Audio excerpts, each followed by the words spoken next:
Tribulation d'un gentilhomme, partie 1. Cher journal, je m'appelle Louis-Joseph de Longvilliers. Je suis le sieur de Saint-Georges et le fils du maréchal de Longvilliers et marquis de Liancourt. Cette fabuleuse histoire commence le lendemain de mes 17 ans. Comme tout bon cadet de ma famille, je me destinais à une vie de militaire en tant qu'officier de cavalerie, dans lequel je faisais mes classes à l'académie militaire pour suivre les traces de mon père et de mon frère mon frère aîné. Mais le destin me joua un de ces tours qu'on ne sait tout de suite s'il s'agit d'un bon ou d'un mauvais tour.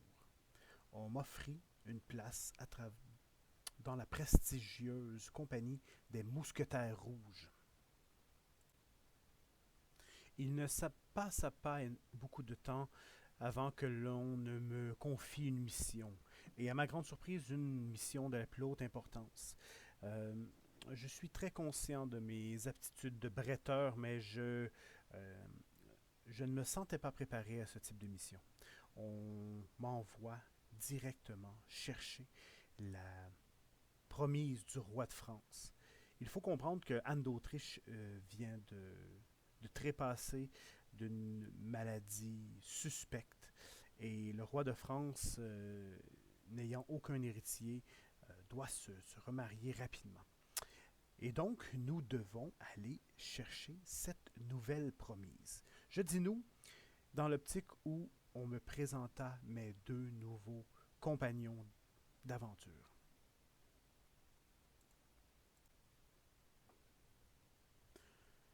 Le premier compagnon, un certain monsieur de Gascogne, euh, très certainement gentilhomme, on le dit même vicomte.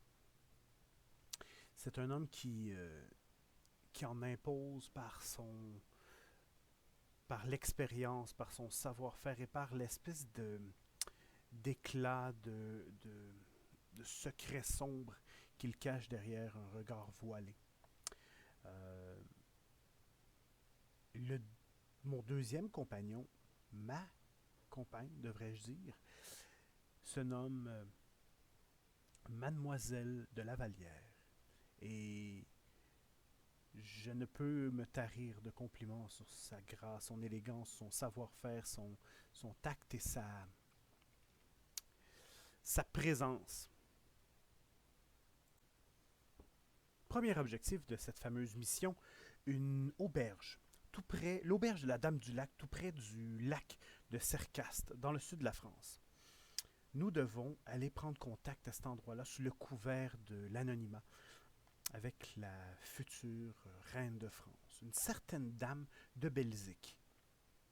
À ce moment, je ne suis pas encore conscient que cette fameuse dame de Belzic est en fait d'origine portugaise et que bien évidemment il s'agit d'un mariage ou plutôt d'un rapprochement politique pour renforcer plutôt les alliances françaises et affaiblir l'Espagne. Donc, nous nous rendîmes à cette fameuse auberge où est-ce que nous prenons un peu la mesure de qui est à l'intérieur, qui est présent et quelles sont les futures étapes de ce périple. Nous prîmes rapidement contact avec cette dame de Belzic, mais je crois plutôt que j'ai commis quelques bévues d'étiquette et peut-être d'intrépidité, alors que je défonçais la porte de sa chambre pour voir si tout allait bien. J'en remercie d'ailleurs Demoiselle de Lavallière de m'avoir défendu auprès de cet aristocrate. Et je crois qu'elle ne m'en tient pas trop rigueur suite à cet événement. La première nuit fut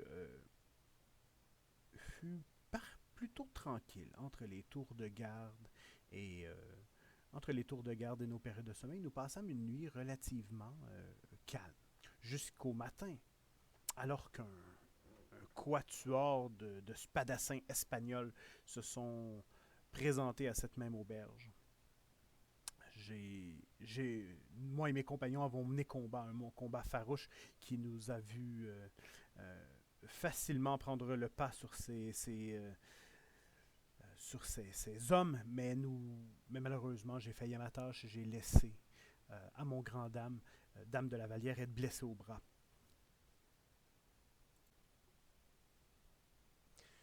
C'est à ce moment que Monsieur de Gascogne, suite au combat, a vu une dame que nous avions remarquée dans cette auberge, une dame dont le mystère n'égalait que la beauté. Nous ne savions trop qui était-ce. Est-ce qu'elle avait affaire dans notre mission, ou plutôt était-ce seulement qu'une cliente de cette auberge? Nous ne saurions le dire. Mais une chose est claire, lorsque nous avons disposé des spadassins espagnols, cette dame a tenté de quitter l'auberge et c'est à ce moment que Monsieur de Gascogne est allé la rejoindre pour aller quérir des informations sur elle. Quels sont les motifs de cette dame directement dans cette auberge? Et pourquoi avons-nous tous le sentiment qu'elle n'est pas étrangère à notre affaire?